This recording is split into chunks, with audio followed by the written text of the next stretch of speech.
Segunda a Timoteo, capítulo 4. Y coloque por favor su separador ahí en el capítulo 4 de Segunda de Timoteo. Y vamos a elevar una oración, primero que todo, a nuestro gran Dios para poner delante de Él este mensaje. Por favor, acompáñenme, cierre sus ojos y acompáñenme.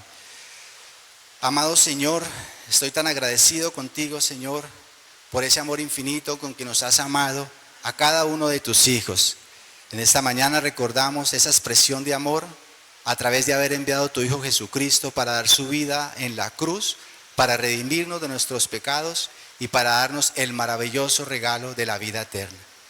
Por eso te alabamos, te honramos y te glorificamos y te pedimos que tu Santo Espíritu sea moviéndose hoy en medio de nosotros para que selle este mensaje en los corazones de mis hermanos. Esto te lo pido en el nombre de Jesús. Amén y amén. Listo, hermanos. Entonces, vamos a empezar con este mensaje. Les dije que tuvieran su separador en la segunda carta de Pablo a Timoteo. Y lo primero que quiero decirles antes de entrar de lleno al mensaje es que uno de los grandes beneficios de la sana doctrina es que nos permite a los que somos beneficiarios de ella cimentar nuestras vidas en bases sólidas, directamente reveladas por Dios a través de la exposición fiel que hacen los ministros fieles de ella. Y que eso nos ayuda a tener una perspectiva correcta realmente de lo que es el cristianismo. Nos ayuda a tener los pies sobre la tierra y no tener falsas expectativas que desafortunadamente muchos denominados cristianos tienen acerca de lo que es la vida cristiana. Nos muestra realmente nuestra condición de pecaminosidad, nos muestra realmente lo mal que estamos, nuestra corrupción interna y aún como hijos de Dios, esa lucha que permanentemente tendremos hasta el final de nuestros días, para que tengamos un concepto correcto de nosotros mismos, para que vivamos en humildad y en mansedumbre y sobre todo agradecidos por haber recibido una salvación que no merecíamos. Pero también lo opuesto es lo contrario. Tristemente también muchas personas no reciben la sana enseñanza y están recibiendo un evangelio diluido, un evangelio falsificado, mezclado con muchos componentes extrabíblicos, y eso hace que a su vez ellas tengan un falso concepto de lo que es la vida cristiana. Ellos se consideran a sí mismos hijos de Dios y sin embargo tal vez no lo sean, porque desafortunadamente desde los púlpitos se les está enseñando una noción del cristianismo que es completamente desdibujada y que no corresponde verdaderamente a lo que Dios en su palabra ofrece. Por eso, mi hermano, usted puede sentirse privilegiado, usted y yo, de estar en un lugar donde la palabra de Dios se traza fielmente y nos enseña realmente qué esperar del evangelio. Si nosotros hiciéramos tal vez una encuesta afuera, en las calles, a las salidas de las iglesias y le preguntáramos a los hermanos que se congregan en esos sitios, ¿qué es para ti la vida cristiana? Seguramente recibiríamos muchas respuestas diversas. Muchos dirían tal vez para mí la vida cristiana es simplemente saber que Dios me ama y que tiene un plan maravilloso para mi vida. Para otros sería qué bueno es saber que Dios me lleva de su mano por esas sendas donde me va a bendecir grandemente y donde contaré con su protección permanente en todos los momentos de mi vida. Para otros, la vida cristiana se limita simplemente a una actividad religiosa, venir el domingo a la iglesia, escuchar la palabra, orar y leer la Biblia eventualmente y participar de ciertas actividades sin entender realmente que lo importante es que se establezca una intimidad personal con Dios en lo íntimo de su ser. Y así sucesivamente muchas personas están desenfocadas de lo que realmente es la vida cristiana. Pero tristemente, aún nosotros como reformados, como personas que recibimos la sana doctrina, la sana ortodoxia, podemos aún tener conceptos errados de lo que es la vida cristiana. Entonces, debido a esto que les estoy contando, hoy quiero compartir 5 definiciones de lo que es la vida cristiana. Tal vez cada uno de ustedes ahí en su mente puede estar pensando, ¿qué es para usted la vida cristiana? Lo invito a que por un momento piense, si le hiciera esa pregunta y usted tuviera que responder individualmente, ¿qué es la vida cristiana? Hoy vamos a ver 5 definiciones que a través de la vida del gran apóstol Pablo podemos rescatar de cómo él percibía la vida cristiana.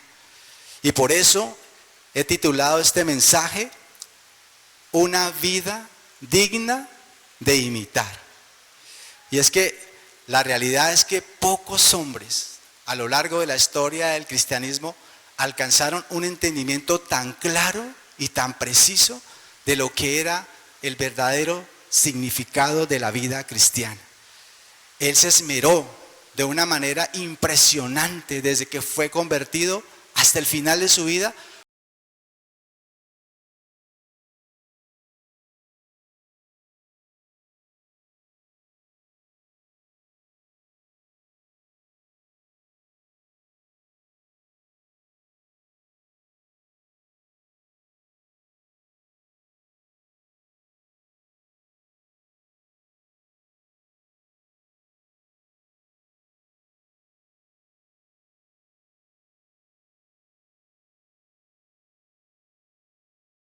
Por eso es digno de...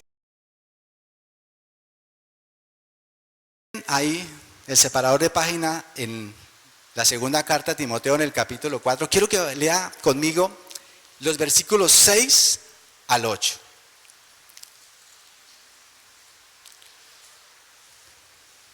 ¿Ya lo tienen todos listos? Dice así.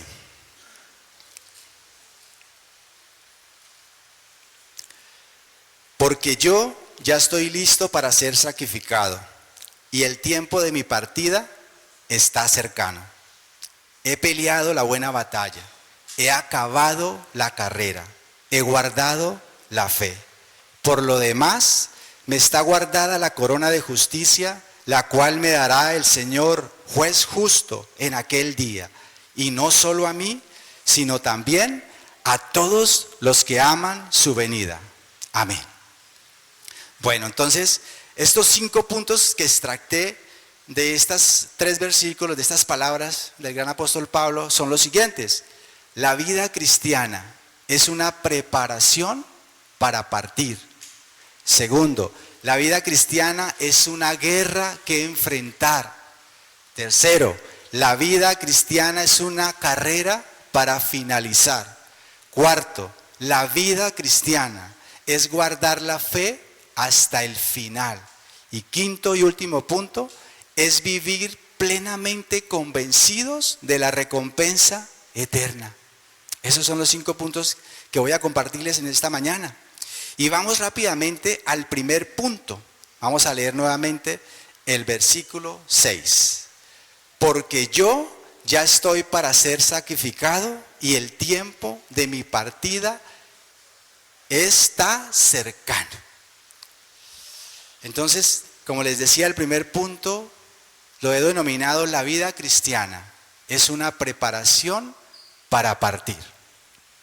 Pablo se encuentra en la parte final de su vida y como un viajero que ha estado durante mucho tiempo en un país extraño, pero que está a punto de tomar un vuelo que lo va a dirigir de regreso a su patria, así se encuentra Pablo, lleno de satisfacción por el deber cumplido, lleno de beneplácito por saber que ha hecho la labor que su Señor le encomendó.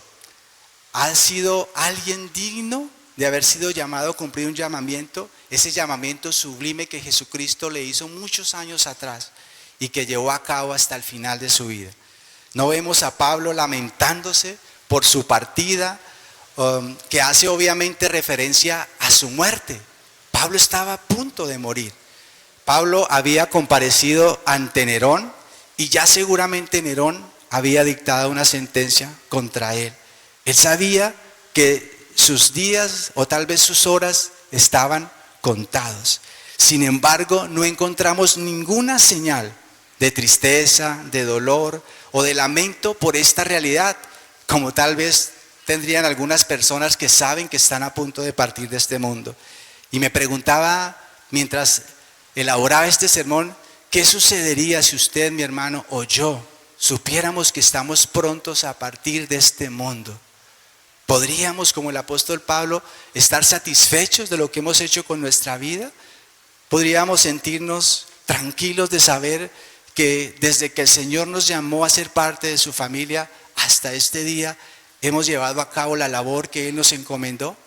¿Podríamos ver a nuestra familia y saber que como padres, como madres, hemos dado el mejor testimonio de una vida de piedad? ¿Podríamos mirar a nuestro entorno de amigos y en nuestro campo laboral y ver que esas personas vieron el testimonio de un hombre o de una mujer fiel que siempre no solo predicó el evangelio, sino que también vivió de una manera vehemente estas verdades? ¿Podríamos sentirnos tranquilos, hermanos, de haber hecho la buena labor en cada rol que Dios nos ha puesto? ¿O por el contrario, nos sentiríamos avergonzados de saber que hemos malgastado nuestra vida, nuestro tiempo, nuestros recursos y todo eso que Dios nos ha dado en cosas que realmente no han sido provechosas? Tal vez nos lamentaríamos de ver que hemos desperdiciado nuestra vida en cosas realmente inútiles. Pero en cambio vemos a este hombre plenamente convencido de haber cumplido con el trabajo y la labor que el Señor le había encomendado. Pero sobre todo vemos a un hombre absolutamente seguro de la recompensa que lo aguardaba. Él no tenía ninguna duda de que todo el esfuerzo y el sacrificio que había hecho y que incluso todas las penalidades que él padeció tenían un claro y firme objetivo y que valía la pena enfrentar todo esto que él padeció. Desde que Cristo lo llamó a su servicio, él se había preparado para este momento. Recuerden que el primer punto se llama preparándonos para partir. Y él desde el primer momento en que Cristo lo llamó se preparó para este momento que ya estaba a punto de enfrentar. Y es que las Escrituras, mis queridos hermanos, no dejan ninguna duda de que esta debería ser la manera en que todo creyente debería asumir esta vida. Miren lo que dice Hebreos 13:14. Hebreos 13:14. Porque no tenemos aquí ciudad permanente, sino que buscamos la porvenir. Tremendas palabras. ¿Usted está buscando la ciudad por venir? ¿Usted vive anhelando esa patria eterna? ¿O está muy afincado en este lugar en el que ahora está presente? La realidad es que tristemente vemos a los cristianos muy acomodados y muy complacidos en este mundo, muy satisfechos con lo que encuentran en esta vida y se proyectan como si nunca fueran a partir. Son muy diligentes haciendo tesoros aquí en la tierra. Dedican cada día a gastar sus fuerzas y sus energías en obtener una mejor condición de vida aquí y ahora.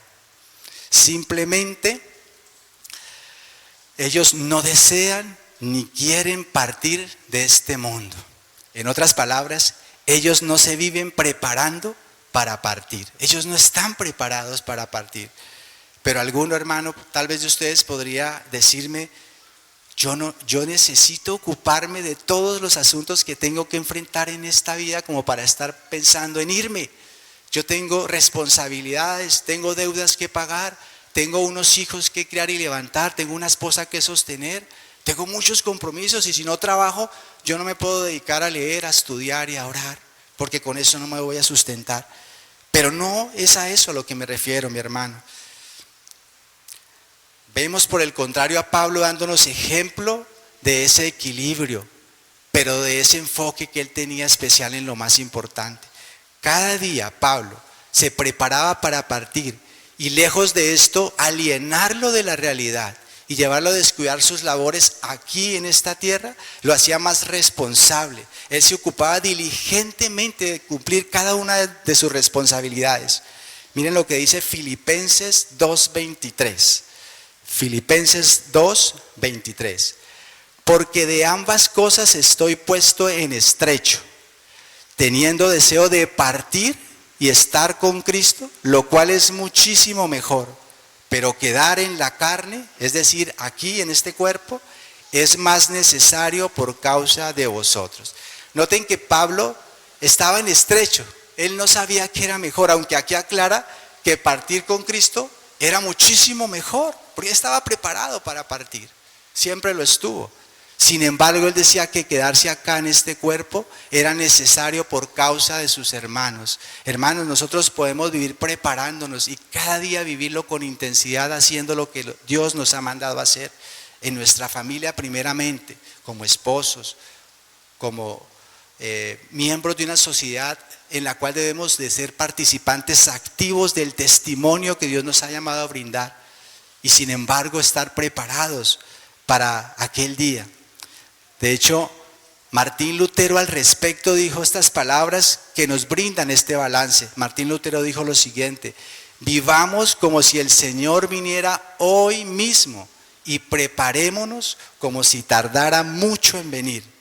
Y aquí es bueno recordar una experiencia que tuvo Pablo. Eso lo leemos en 2 de Corintios capítulo 12, del versículo 2 al 4. 2 de Corintios 12, del 2 al 4. Dice así la palabra de Dios: conozco a un hombre en Cristo que hace 14 años, si en el cuerpo no lo sé, si fuera del cuerpo no lo sé, Dios lo sabe, fue arrebatado hasta el tercer cielo, y conozco a tal hombre, si en el cuerpo o fuera del cuerpo no lo sé, Dios lo sabe, que fue arrebatado al paraíso, donde oyó palabras inefables que no les es dado al hombre pronunciar. Vemos en esta porción que Pablo tuvo una experiencia única y sublime de haber estado en el tercer cielo y de experimentar tan cerca la gloria de Dios y un adelanto de la eternidad que fue marcado para siempre y lo capacitó para enfrentar todo lo que tenía que él vivir aquí como siervo de Dios. Él vivió en su ministerio completamente persuadido de que el destino final era tan glorioso que todo en esta vida terrenal era insignificante y despreciable. Y por esta razón Pablo vivió siempre con la eternidad en mente y todo lo hacía con una preparación para partir. Por eso escribió en Colosenses 3:2: poned la mira en las cosas de arriba y no en las de la tierra. ¿Vive usted, mi hermano, con esto en mente? ¿Vive usted con su mente siempre enfocada en lo eterno? Hágase esa pregunta en esta mañana. Vemos también el apóstol Pedro con esta misma actitud al enfrentar su partida. 2 de Pedro capítulo 1, versículos de 13 al 15, dice lo siguiente. 2 de Pedro 1, del 13 al 15. Pues tengo por justo, en tanto que estoy en este cuerpo, el despertaros con amonestación, sabiendo que en breve debo abandonar el cuerpo como nuestro Señor Jesucristo me ha declarado. También yo procuraré con diligencia, noten la palabra, con diligencia. Él sabía que iba a partir y sin embargo no fue negligente.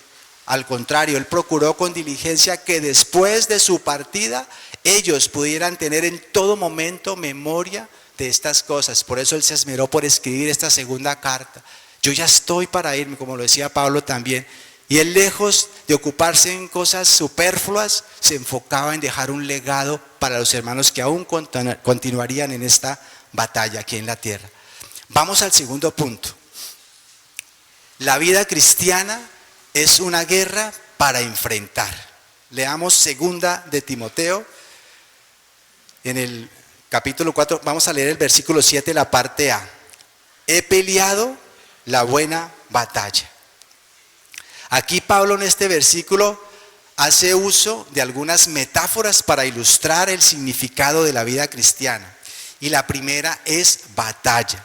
La palabra pelea es la palabra griega agonixomai, y significa estar luchando hasta que se agoten las fuerzas, luchar intensamente hasta agonizar. Y hermanos, hay que reconocer que la vida cristiana es una guerra permanente. Si usted piensa que no lo es así, hoy quiero que lo sepa, mi hermano. La vida cristiana es una batalla permanente, es una guerra permanente. La Biblia nos enseña que todo creyente enfrenta a diario una batalla, una guerra, una lucha. Y esa batalla, esa guerra, esa lucha se extenderá hasta el final de sus días. Muchos piensan que esas guerras y esas batallas y esas luchas van a ser por un tiempo y que llegará un punto donde ellos van a estar tranquilos, ya no van a haber inconvenientes, todo va a estar bien, hermanos. No nos engañemos, la Biblia no enseña tal cosa. Hasta el final de nuestras vidas tendremos que enfrentar esa guerra. Sabemos que tenemos 3 grandes enemigos: Satanás, el mundo y nuestra carne. El mundo es uno de esos grandes enemigos. En Juan, el Evangelio de Juan, en el capítulo 15, versículos 18 y 19 dice lo siguiente: si el mundo os aborrece, sabed que a mí me ha aborrecido antes que a vosotros.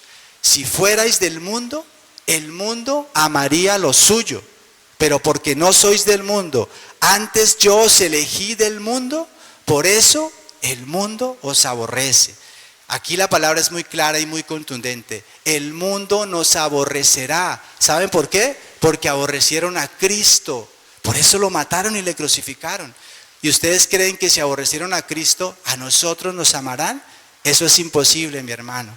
Tristemente muchas personas quieren contemporizar con el mundo, ser agradables al mundo, quieren que la sociedad los alabe. Tristemente en el falso cristianismo que vivimos hoy hasta son premiados con Grammys latinos de música gospel. Pero yo no veo que el verdadero cristianismo sea premiado. Aquí dice que el verdadero cristianismo será aborrecido. Será aborrecido, hermano. Y no podemos simplemente estar con un pie en el mundo y estar con un pie en el reino de Dios. Santiago 4:4 es vehemente: oh almas adúlteras, ¿no sabéis que la amistad del mundo es enemistad contra Dios? Cualquiera pues que quiera ser amigo del mundo se constituye enemigo de Dios. Usted decide, mi hermano, de quién quiere ser amigo, porque no puede ser una cosa y a la vez la otra. Entonces vemos que el mundo siempre debe estar apartado de nosotros, porque el sistema de valores del mundo es totalmente contrario al sistema de valores que hemos aprendido de Cristo, y por eso siempre va a haber una disputa, va a haber un conflicto, va a haber siempre esa guerra contra ese sistema que quiere seducirnos para que nosotros también hagamos parte de ese mundo, como desafortunadamente lo ha hecho con un gran sector del cristianismo, que están, entre comillas, sirviendo a Dios, pero están más alineados con el mundo. El segundo enemigo que tenemos es el diablo. En primera de Pedro 5:8 dice que seamos sobrios y que velemos, porque nuestro adversario el diablo anda como león rugiente buscando a quien devorar. No subestimemos sus maquinaciones, hermanos. El diablo sigue actuando en la actualidad y sigue buscando que nosotros le demos lugar para hacernos caer. Tengamos cuidado contra sus acechanzas. Claro que no hagamos lo que hacen algunos grupos de atarlo ni de enfrentarlo. Simplemente dice la Biblia que mantengamos firmes en fe y Él huirá de nosotros. Esa debe ser nuestra actitud ante el diablo. Y el tercer gran enemigo es la carne. Romanos 8:7 dice la Biblia: por cuanto los designios de la carne son enemistad contra Dios, porque no se sujetan a la ley de Dios ni tampoco pueden.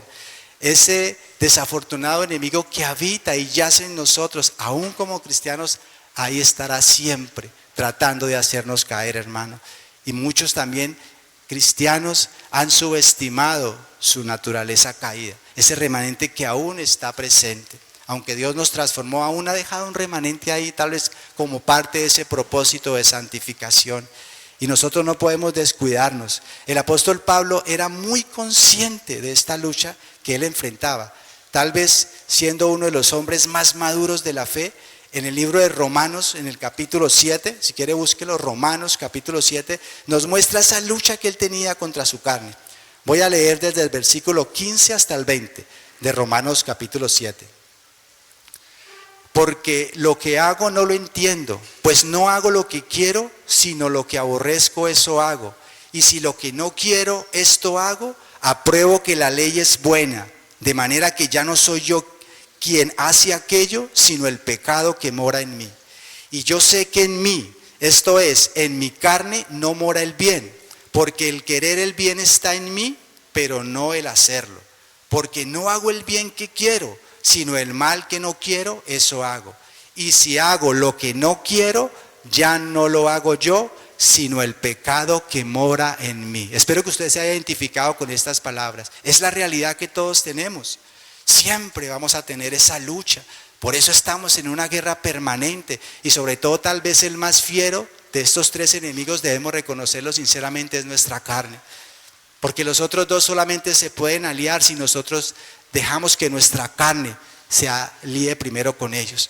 Tengamos mucho cuidado con no perder esta guerra que yace en nosotros y que permanentemente estará obstaculizando nuestro caminar con Cristo para hacer que ese propósito se frustre en nuestras vidas. Pablo era consciente de ese enemigo de una manera rotunda, y no solo aquí lo deja palpado, sino que también en 1 Corintios 9:25, miren lo que él escribe, 1 Corintios 9:25. Todo aquel que lucha de todo se abstiene. Ellos a la verdad para recibir una corona corruptible, pero nosotros una incorruptible. Versículo 27. Sino que golpeo mi cuerpo y lo pongo en servidumbre. No sea que habiendo sido heraldo para otros, yo mismo venga a ser eliminado. Vemos 4 verbos que aquí Pablo practica en esta porción para contrarrestar su carne. Y vemos que esos verbos son luchar, abstenerse, golpear y poner en servidumbre. El primero, luchar.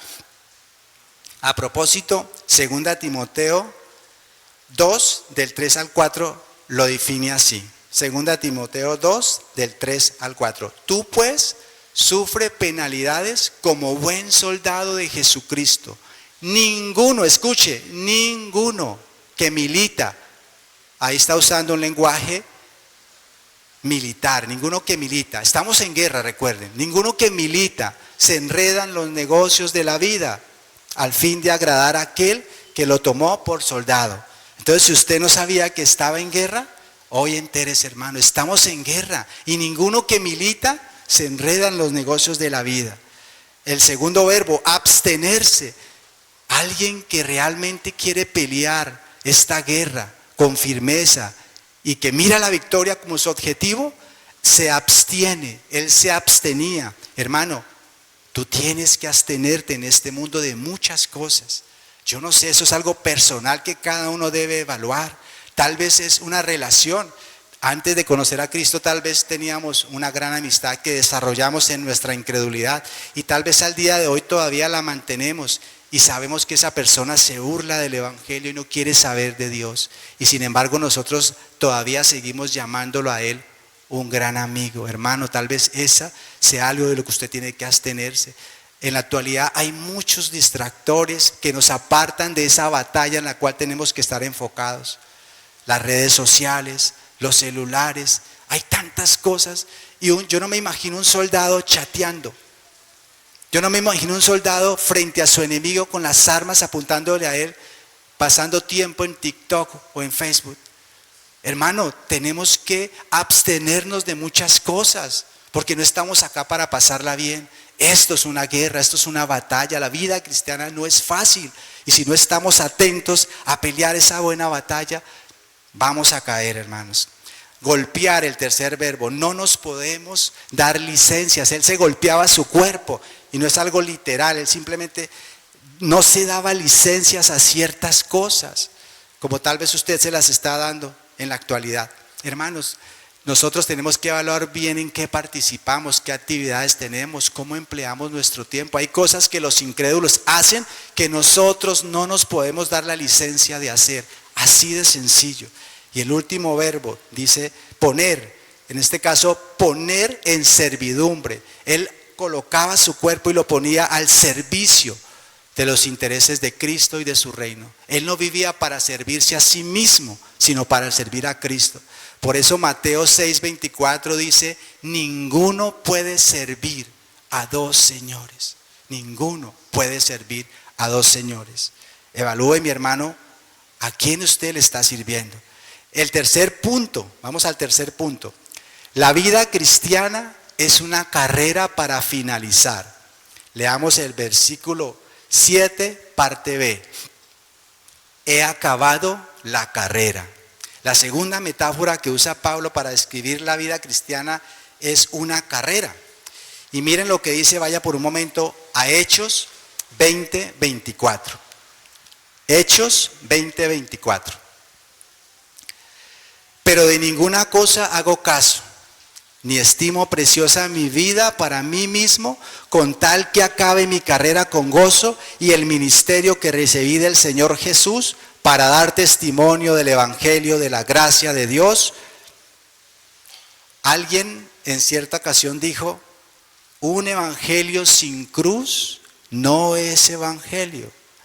Un cristianismo sin autonegación no es cristianismo. Noten que Pablo dice, de ninguna cosa hago caso, ni estimo preciosa mi vida para mí mismo, con tal que acabe la carrera con gozo. Él estaba enfocado, hermanos. Esto nos habla de enfoque. Nosotros no podemos correr la carrera de la fe desenfocados. Y me temo que muchos andamos desenfocados en este mundo, en cosas que no deberíamos prestarle atención.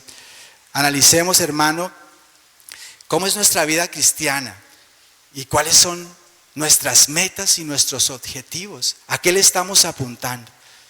¿Estamos enfocados realmente a correr la carrera que Dios nos ha llamado a correr? ¿O estamos tan ocupados en tantos objetivos aparte que realmente no estamos haciendo ni lo uno ni lo otro?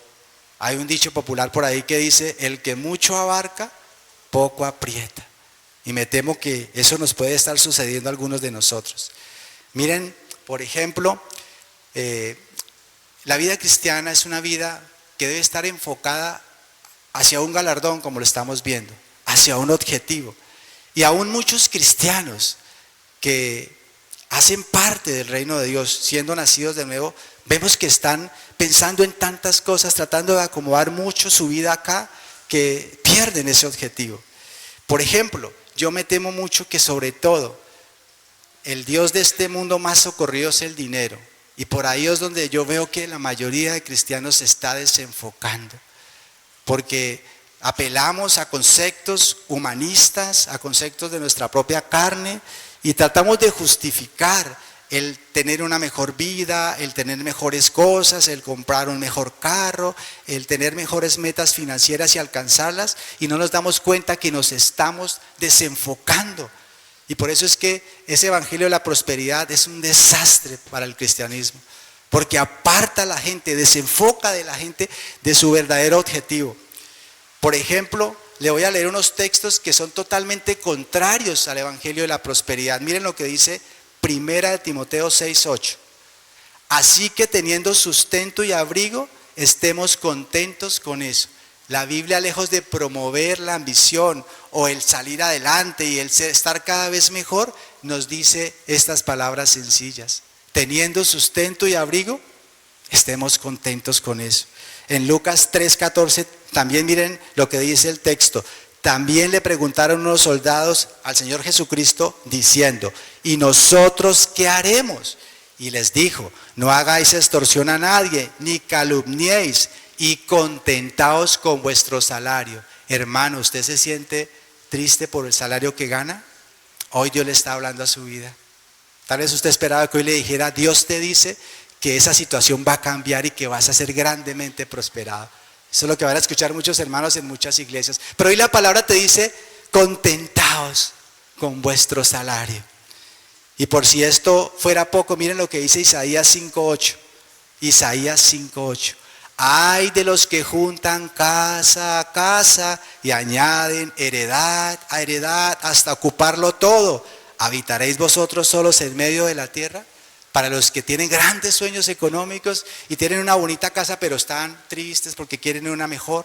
Hermanos, que ojalá Dios les esté hablando hoy. Ay, ese ay es dolor, lamento.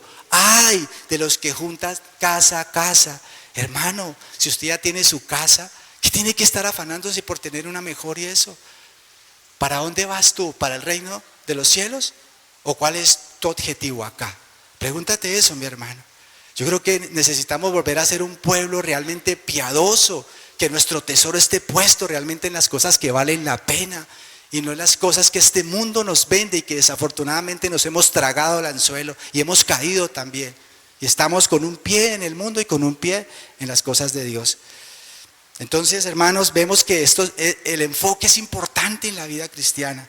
No dejemos que nada en este mundo nos desenfoque. Miren lo que dice Hebreos 12:1. Hebreos 12:1, hablando de esta carrera.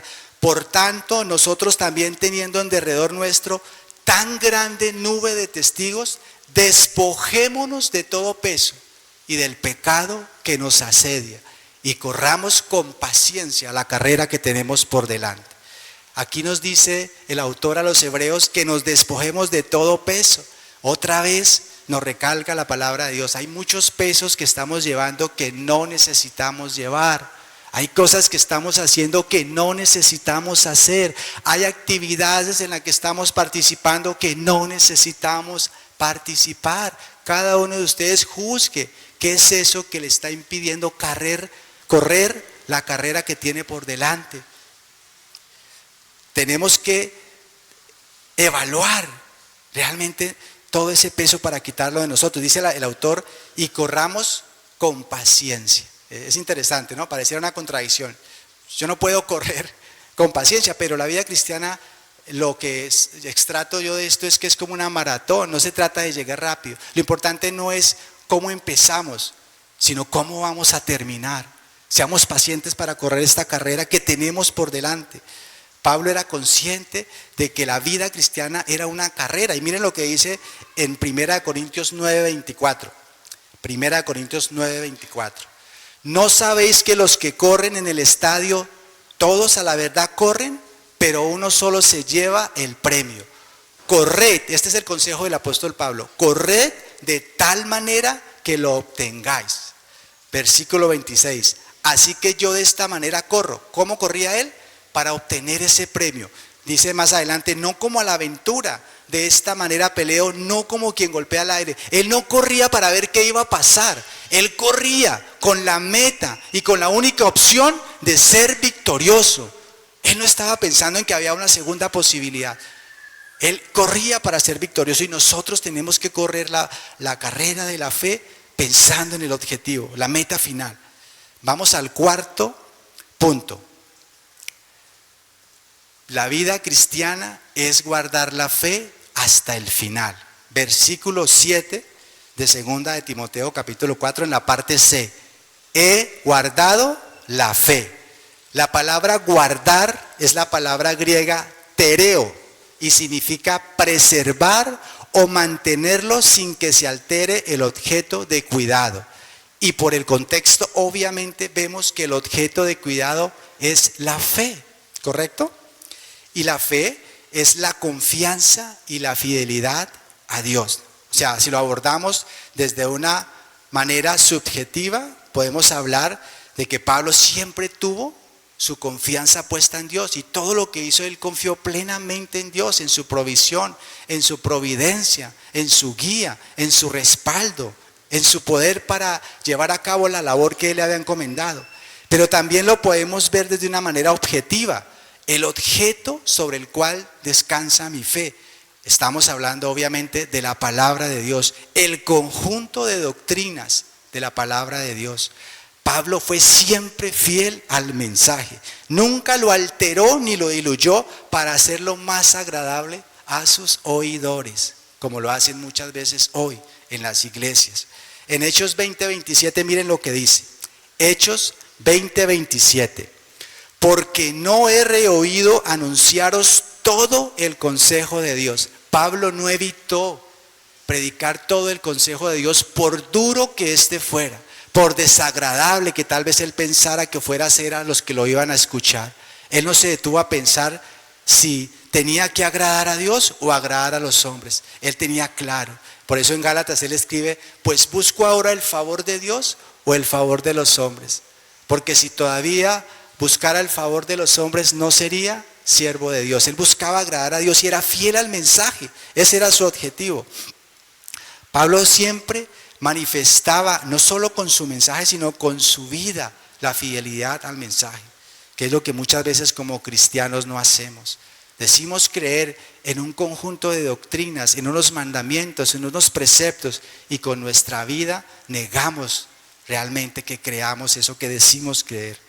Pablo simplemente se mantuvo firme y predicó la verdad y vivió la verdad por dura que ésta fuera y a pesar de las consecuencias que trajeran a su vida. Y qué confrontadoras, hermanos, son estas palabras para nosotros, la iglesia en la actualidad.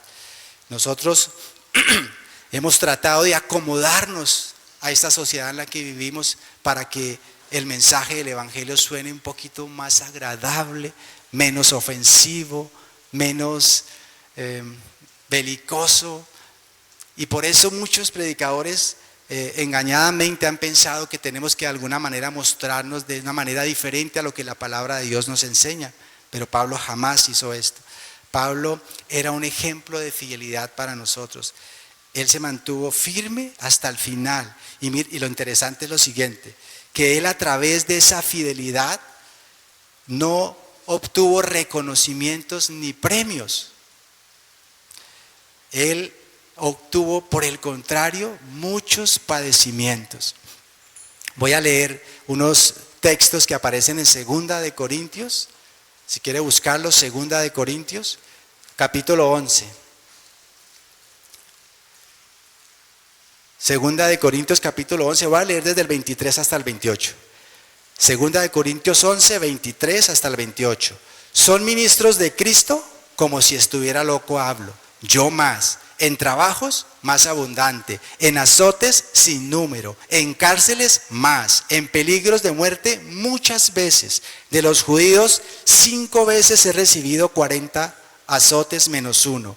3 veces he sido azotado con varas, 1 vez apedreado, 3 veces he padecido naufragio. 1 noche y 1 día he estado como náufrago en el alta mar. En caminos muchas veces, en peligros de ríos, peligros de ladrones, peligros de mi nación, peligros de los gentiles, peligros en la ciudad, peligros en el desierto, peligros en el mar, peligros entre los falsos hermanos, en trabajo y fatiga, en muchos desvelos, en hambre y sed, en muchos ayunos, en frío y en desnudez, y además de otras cosas, lo que sobre mí se agolpa cada día, la preocupación por todas las iglesias.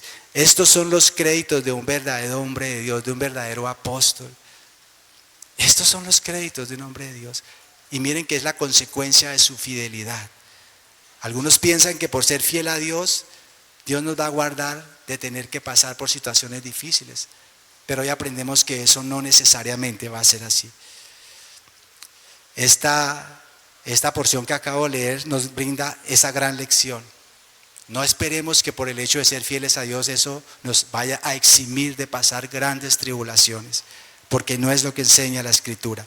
De hecho, la Escritura enseña precisamente lo opuesto. Miren lo que dice Filipenses 1, versículos 29 y 30. Filipenses 1, versículos 29 y 30. Porque a vosotros os es concedido a causa de Cristo, no solo que creáis en Él, sino también que padezcáis por Él. ¿Qué es lo que la Biblia nos enseña que Dios nos concede? Que creamos en Él, ¿cierto? Dios nos dio la fe para creer en Él, pero también nos concede que padezcamos por Él. Versículo 30, teniendo el mismo conflicto que habéis visto en mí y que ahora oís que hay en mí. Pablo vivía literalmente de conflicto en conflicto. Así de que si usted se siente desanimado, mi hermano, en este momento de su vida, yo no sé qué conflictos pueda tener, yo le puedo decir algo honestamente, y yo no soy profeta.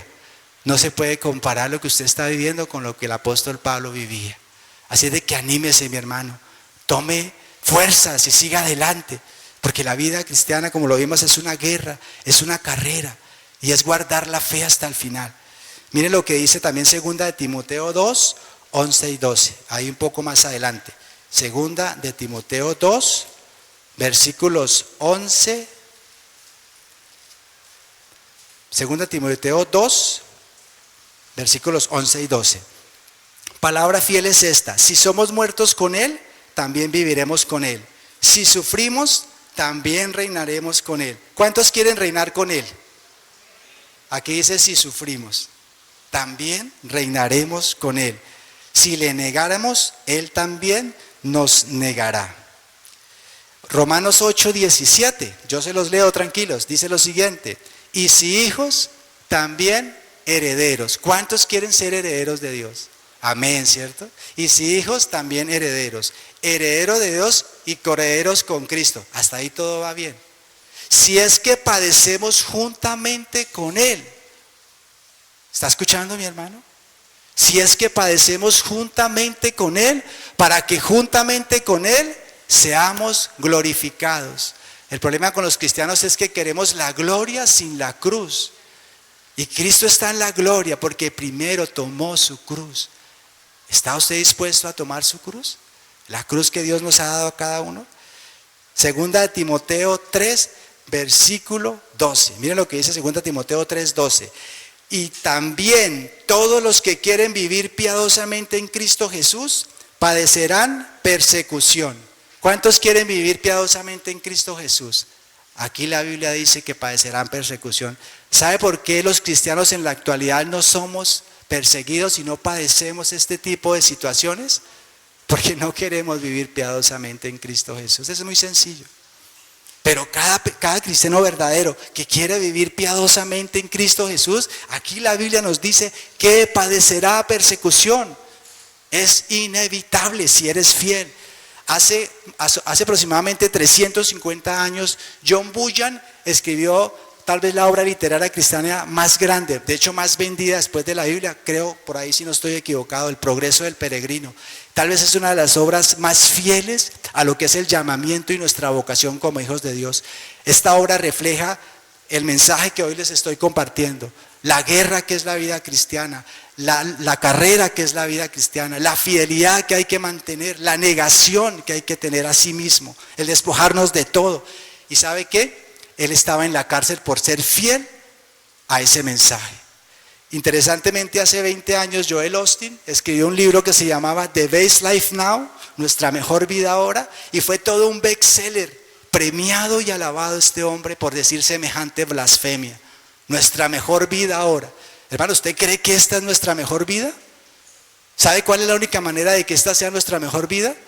Que nos vayamos al infierno. Esa es la única manera de que esta es nuestra mejor vida.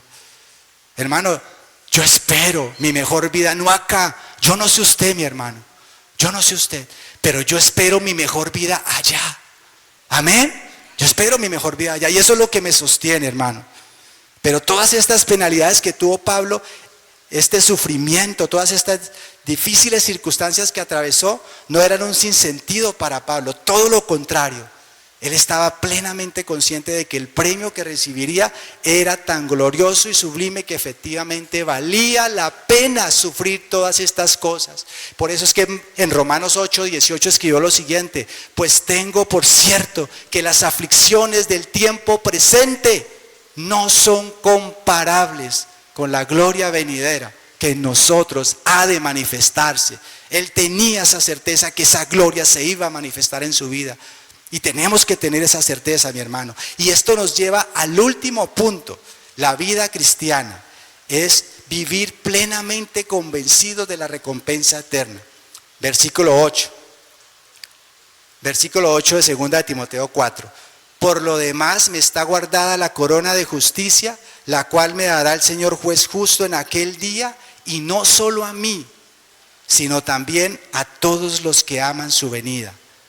La palabra traducida aquí como corona es la palabra estéfanos, que hacía referencia a esa corona de guirnaldas con la que premiaban a los que participaban en las Olimpiadas en Grecia. Y esto nos habla de una recompensa, de un premio que aquellos que han sido fieles y esperan la segunda venida recibirán. Porque, hermanos, tenemos que reconocer que no todos los cristianos se esfuerzan fielmente para seguir a su Señor. Muchos cristianos viven una vida muy confortable, muy cómoda. Ellos no quieren hacer el esfuerzo, ellos no quieren servir, ellos solamente quieren alimentarse, ellos solamente quieren ir a la iglesia el domingo y entre semana viven como cualquier persona que no tiene a Cristo. ¿Usted cree que estas personas van a recibir algún premio, alguna corona? Hermano, Dios no es justo, dice la palabra, para olvidar nuestro trabajo y la amplia labor que habíamos mostrado hacia su nombre. Dios no es injusto, Él es justo. No todos recibirán estas recompensas. Muchos simplemente se conforman con ser cristianos, pero no sirven, hermanos. Y desafortunadamente estas personas realmente en su corazón tienen otros objetivos que compiten con la fidelidad a Cristo, y en consecuencia, aunque son salvos, cuando estén ante el tribunal de Cristo, van a darse cuenta que ellos desperdiciaron su vida mientras estuvieron acá. Mire lo que dice 1 Corintios 3, del 11 al 15. Quiero que vaya a ese pasaje, 1 Corintios 3, y vamos a leer los versículos 11 al 15. Porque nadie puede poner otro fundamento que el que está puesto, el cual es Jesucristo. Si usted ha creído en Cristo como su Señor y Salvador, usted es salvo, ¿cierto? Eso dice la Biblia, eso enseña la Biblia. Si usted ha creído en Cristo que Él pagó en la cruz, usted es salvo. Sin embargo, miren lo que dice acá, porque esto es para personas salvas. Y si sobre este fundamento algunos edificare oro, plata, piedras preciosas, madera, heno, hojarasca, la obra de cada uno se hará manifiesta, porque el día la declarará, pues por el fuego será revelada, y la obra de cada uno, cual sea, el fuego la probará. Si permaneciere la obra de alguno que sobreedificó, recibirá recompensa. Y nosotros debemos ser de aquellos que permanezca la obra que sobreedificamos. Pero miren lo que continúa diciendo. Si la obra de alguno se quemare, él sufrirá pérdida. Si bien él mismo será salvo, aunque así como por fuego. ¿Cómo les parece, mis hermanos? Tal vez tú seas salvo, tal vez tú te estés dirigiendo al cielo, pero en aquel día vas a sentirte avergonzado, porque tu obra será probada por fuego y será quemada, aunque seas salvo. Por eso es tan importante reflexionar sobre cómo estamos viviendo nuestra vida cristiana, porque no es lo mismo estar activos sirviéndole a Dios y viviendo fielmente para su gloria, que simplemente ser un cristiano del montón. Ojalá que esto en esta mañana les quede a ustedes presente, mis hermanos. Vemos en este texto que lo que hagamos para Cristo siempre tendrá una recompensa, y lo que no hagamos traerá también sus frutos. En 2 Corintios 5:10, hablando en algo parecido, miren lo que dice 2 Corintios capítulo 5, versículo 10. Porque es necesario, ¿ya lo tiene? 1 Corintios 5:10. Porque es necesario que todos nosotros comparezcamos ante el tribunal de Cristo, para que cada uno reciba, noten ahí, para que cada uno reciba según lo que haya hecho mientras estaba en el cuerpo, sea bueno o sea malo. No todos recibirán lo mismo. Cada uno recibirá según lo que haya hecho mientras estaba en esta vida. Así es de que es un momento para evaluar cómo está siendo vivida nuestra vida, de acuerdo a esto que leemos. Vemos en el texto que Pablo vivía con la eternidad en la mente. Esta era la motivación que lo impulsaba a hacer cada cosa en su ministerio. Él lo describe aquí como en aquel día. En aquel día, él vivía aguardando la segunda venida de Jesucristo. Él se vivía preparándose para ese día. Estaba plenamente convencido de que su trabajo en el Señor no era en vano, mis hermanos. Vamos, para finalizar, con unas aplicaciones para nuestra vida. Vamos a dejar ahí por causa del tiempo, pero bueno, ya estábamos llegando a la parte final. Y vamos a traer unas aplicaciones que espero que podamos nosotros grabar en nuestros corazones después de este mensaje. Dice lo siguiente: saqué 7 aplicaciones para nosotros en estos días. La primera: si Jesucristo realmente es nuestro Señor y nuestro Salvador, vivamos cada día delante de Él en sumisión a su palabra, conscientes de su presencia en nuestras vidas, ajustando todos nuestros asuntos con la intención de darle alabanza y honor a su santo nombre, y preparándonos cada día como si fuera el último, dispuestos a partir ante su presencia plenamente convencidos de haber llevado a cabo la labor que nos ha sido encomendada. Segundo, a la luz de este mensaje, hagamos una evaluación seria y honesta de cómo estamos empleando nuestros recursos, tiempo, talentos, dinero, y si no lo estamos haciendo conscientes de que algún día le rendiremos cuentas a Dios de todo esto, hagamos una pausa y ordenemos las prioridades de nuestra vida conforme al Evangelio y a este mensaje. Tercero, la vida cristiana la debemos asumir como una guerra. Estamos en batalla y tenemos 3 grandes enemigos. Nuestras almas viven constantemente en guerra contra el diablo, Satanás, y contra nuestro propio remanente de pecado, que tratará de desviarnos del camino de Dios. Vivamos siempre alertas y vigilantes ante esta guerra para no sufrir derrotas. Derrotas innecesarias, mi hermano, porque muchas veces sufrimos derrotas innecesarias porque no estamos vigilantes, sino permanezcamos velando y orando para que el Señor nos asista permanentemente y nos permita salir victoriosos de esta batalla. Cuarto, a pesar de que seamos fieles, esto es importante recordarlo, a pesar de que seamos fieles en nuestro caminar con Cristo, no nos debe sorprender que vengan aflicciones y sufrimientos a nuestra vida. El apóstol Pablo nos recuerda que la fidelidad a nuestro llamamiento no nos exime de las tribulaciones y los padecimientos por causa de nuestro Señor Jesucristo. Más bien, recordemos que estos son instrumentos de Dios que usa para cumplir su propósito en nuestras vidas. Mire lo que dice 1 Pedro 4, 12 y 13, yo se lo leo. Amados, no os sorprendáis del fuego de prueba que os ha sobrevenido, como si alguna cosa extraña os aconteciese, sino gozaos por cuanto sois participantes de los padecimientos de Cristo, para que también en la revelación de su gloria os gocéis con gran alegría. Palabra de Dios. Quinto, tenemos que vivir plenamente convencidos de que todo lo que hagamos en esta vida por amor a nuestro Señor Jesucristo será recompensado en aquel día. Si tal vez te has sentido agotado y cansado y estás a punto de botar la toalla porque has hecho el bien y has perseverado y simplemente las cosas siguen mal, yo hoy te animo, mi hermano, a que perseveres, sigas adelante. Dios es siempre fiel a sus promesas, no importa lo que estés viviendo. Miren lo que dice Apocalipsis 22, 12. He aquí, yo vengo pronto y mi galardón conmigo para recompensar a cada uno según sea su obra. Amén. Sexto, no desperdiciemos nuestra vida en objetivos y en metas que no contribuyan para la eternidad. Preguntémonos cada día si aquellas cosas que estamos haciendo ahora algún día tendrán significado y valor cuando partamos de este mundo y tengamos que comparecer ante el tribunal de Cristo.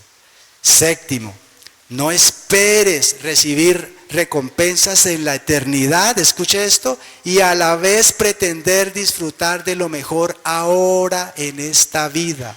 O vives para ti, o vives para Cristo, o vives para lo terrenal, o vives para lo celestial, o vives para lo temporal, o vives para lo eterno, o vives para recibir tu recompensa ahora, o vives para recibirla en la eternidad. Espero que Dios haya hablado a sus vidas. Oremos. Te damos la gloria y la honra en esta mañana, Padre eterno, por recordarnos estas verdades eternas que nos deben animar, Señor, a evaluar cómo estamos viviendo nuestra vida, Señor, a la luz de las recompensas eternas. Gracias a Dios y por tu infinita misericordia, aún estamos con vida, Señor. Aún tenemos la oportunidad de ordenar nuestras sendas si es que están torcidas. Ayúdanos a recordar, Señor, que no estamos en vacaciones ni en un puente festivo. No estamos pasándola bien acá, Señor. No nos has llamado a estas cosas. Qué bueno que disfrutemos de las cosas buenas que nos das, pero hoy nos recuerdas que ante todo estamos, Señor, aquí preparándonos para partir. que estamos aquí guerreando una batalla, que estamos aquí corriendo una carrera que tenemos por delante, Señor. Que estamos aquí para enfrentar diferentes circunstancias que van a ser muy duras para nuestra vida y nos van a querer desviar del propósito final que tú tienes para nosotros. Y sobre todo, Señor, ayúdanos a entender que tenemos que poner nuestra mirada en las cosas de arriba y no en las de la tierra. Que tenemos que proyectarnos, como lo hacía el apóstol Pablo, con la eternidad en nuestra mente. Que todas nuestras actividades, que todos nuestros planes, que todo lo que hacemos, que todo lo que llevamos a cabo siempre tenga este sello y este propósito, Señor. Ayúdanos a vivir despojados de apegos y de pesos que no nos permiten caminar con paciencia esta carrera que tú nos has mandado a seguir. Ayúdanos, Señor, a esperar lo mejor en el mundo venidero, como dice el apóstol Pedro, para una herencia incorruptible, incontaminada e inmarcesible, reservada en los cielos para vosotros, que sois guardados mediante la fe para alcanzar la salvación que está preparada para el tiempo postrero. Que eso sea el ancla de nuestra alma, Señor, y que aquel día sea la razón por la cual vivamos y abordemos cada situación en este momento temporal en que nos encontramos. Bendita sea tu palabra, Señor. Ayúdala a establecer estas verdades cada día de nuestra vida, Señor, y a pelear la buena batalla de la fe, a echar mano de la vida eterna, a la cual asimismo fuimos llamados, habiendo hecho la buena profesión delante de muchos testigos. A ti te damos la gloria y la honra, Dios, por tu infinita fidelidad con que nos enseñas también a vivir delante de ti. La gloria y la honra son solo para ti, Señor. Nos despedimos llenos de gratitud por estas verdades y por consolar nuestra alma y por recordarnos que algún día lo mejor está reservado para nosotros en los cielos. Nos despedimos en Cristo Jesús. Amén.